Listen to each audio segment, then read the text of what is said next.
Olá! No TJSC na TV de hoje, confira a entrevista onde a juíza Cíntia Beatriz da Silva Bittencourt Scheffer fala sobre a cultura do estupro e o que o Estado está fazendo para minimizar os danos às vítimas. Confira.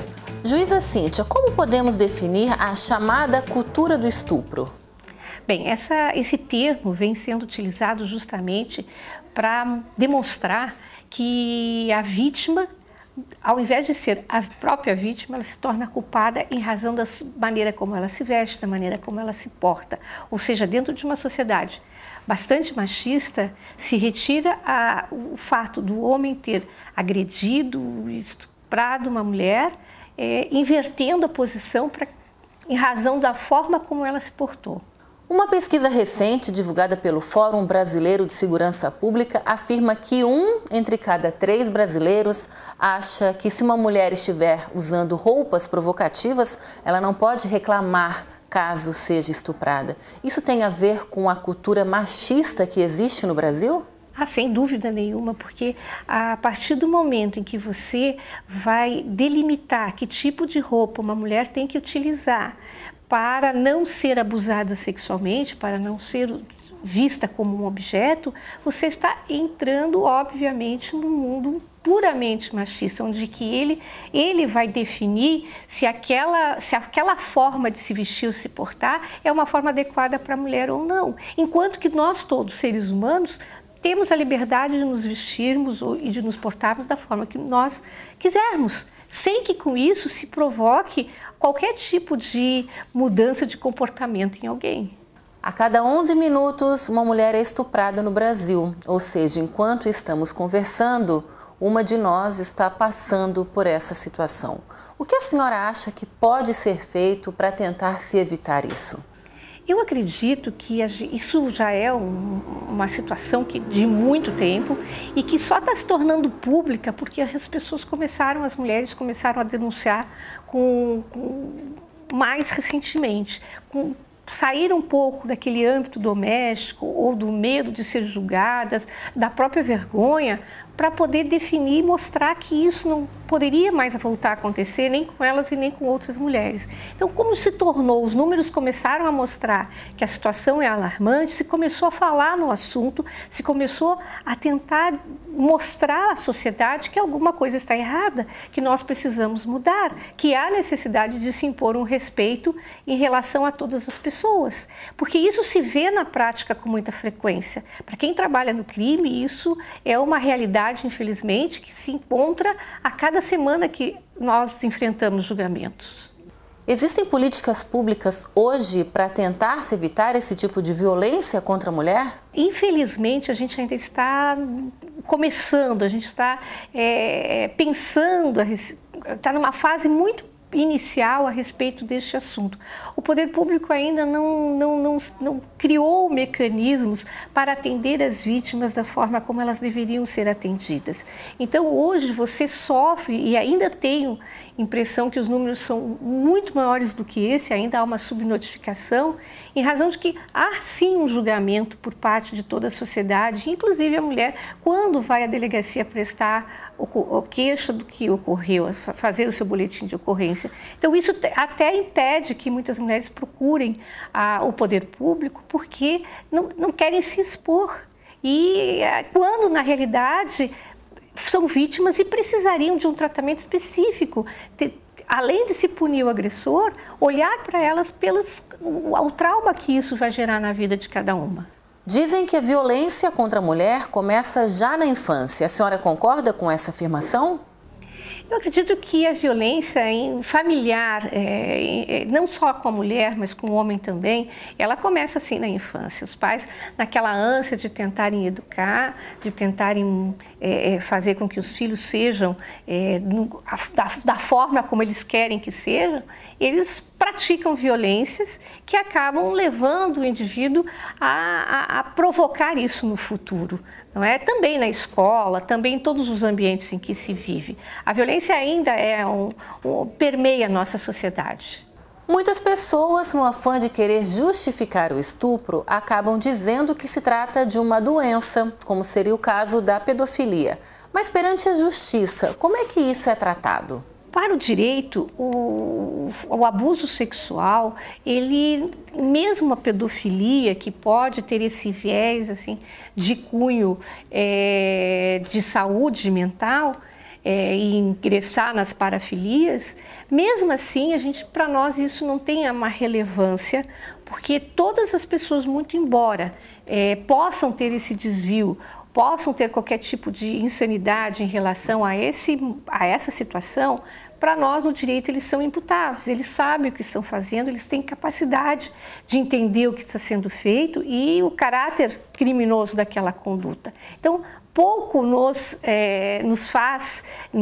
altera a condição do cidadão que praticou aquele abuso, a não ser que nos autos venha algum tipo de documento, de algum tipo de perícia, comprovando que aquele cidadão realmente tem problemas mentais, mas não pelo fato dele ter praticado aquele crime, e sim por outras situações da própria vida dele.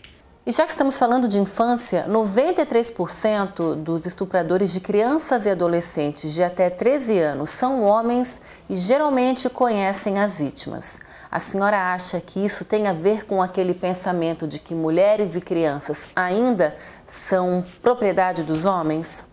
Acredito que sim, eu acho que há ainda um reflexo dessa cultura, de toda essa mudança histórica que a gente vem presenciando, que a gente vem estudando, mas eu acho que tem muito presente isso, assim, a gente percebe muito em alguns locais, muito forte essa ideia de que a mulher, o filho, a filha é propriedade daquele pai e que ele tem o direito de ser o primeiro homem daquela menina, como se aquilo fosse uma coisa natural, como se naquela cultura aquilo fosse natural.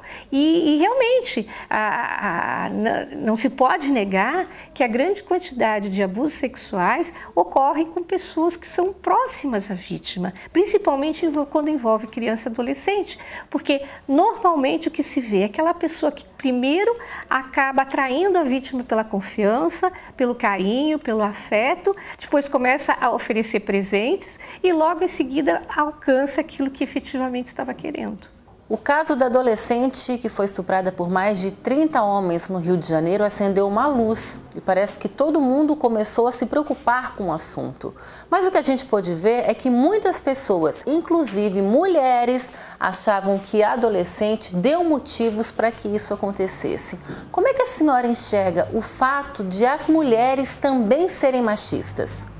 É toda uma questão cultural. Eu volto assim ainda nossas raízes históricas, a forma de educação dos filhos, tudo isso tem muito a ver com aquilo que a gente traz de berço, aquilo das gerações passadas. Então, por quê? Porque a mulher tinha uma forma de comportamento, era necessário que tivesse aquela forma de comportamento para ser taxada de uma pessoa da sociedade. Se ela era rebelde, se ela tinha uma outra forma de comportamento, um desvio que não fosse aquele imposto pela família, ela já era rotulada de outras coisas. Essa moça em que ocorreu esse fato no Rio de Janeiro é mais um exemplo de quanto as mulheres são julgadas tanto no âmbito familiar, na sociedade, no próprio âmbito policial. Ninguém, me parece, se preocupa com o trauma que essa menina e com tudo que aconteceu com ela e com tudo que ainda vai gerar toda essa sucessão de abusos. Me preocupa essa ideia de que a menina merecia ou a menina pediu para que isso acontecesse. Evidentemente que nós não podemos de forma nenhuma julgar as atitudes da vítima, se ela estava na casa de alguém, se ela estava sozinha ou se ela estava... Isso é problema pessoal dela e nada disso serviria como pretexto para que fosse abusada por um ou por mais pessoas. O medo de ser violentada pode ser considerado um dos maiores medos femininos? Eu acredito que está dentre os maiores medos das mulheres, porque realmente você, com essas pesquisas que estão sendo divulgadas, essas informações a que as mulheres estão tendo acesso ultimamente, a gente verifica que isso é muito frequente. Nós temos muito medo de que isso possa vir a acontecer com você. Você está caminhando na rua de noite, certamente você vai olhar para trás para ver se não vem vindo alguém próximo, um homem, E já passa pela sua cabeça que isso talvez possa acontecer. Então, é uma coisa que preocupa tanto a nós mulheres, quanto as crianças, quanto os nossos filhos, quanto as adolescentes, enfim, todos aqueles que estão ali no convívio social. Existe algum tipo de perfil ou estudo que mostre o perfil das mulheres que sofrem esse tipo de violência?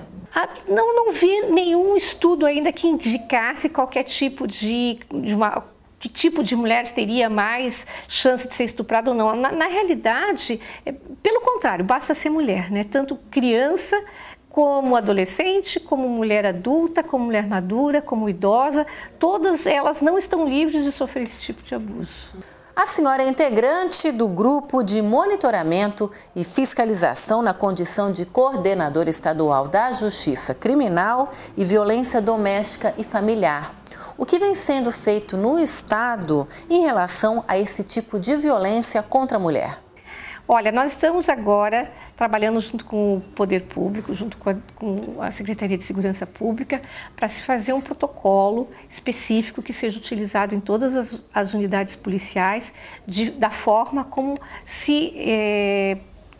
a forma como os policiais vão agir em caso de estupro, justamente para se evitar que cada lugar seja de uma maneira e que a mulher seja julgada. Estamos indo também procurando um jeito de conseguirmos diminuir um pouco o dano daquela vítima, daquela mulher, daquela criança, que precisa se submeter a vários interrogatórios, a vários depoimentos e reviver toda aquela situação inúmeras vezes. E entre outras situações, para que não vai se apagar, nem vai se impedir que a mulher vai melhorar a situação, mas vai se pelo menos tentar minimizar o prejuízo, minimizar os danos ocorridos. Em relação às leis, como o Legislativo atua hoje, principalmente com relação às vítimas de estupro?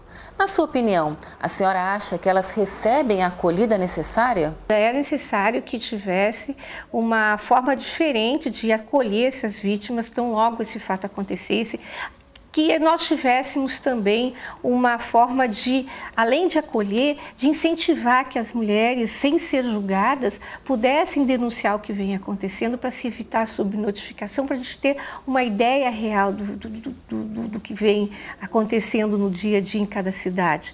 Então, porque muitas mulheres acabam não relatando, não procurando autoridade justamente pelo medo de ser julgadas. É necessário que muita coisa seja feita para que a gente possa minimizar o prejuízo que está acontecendo.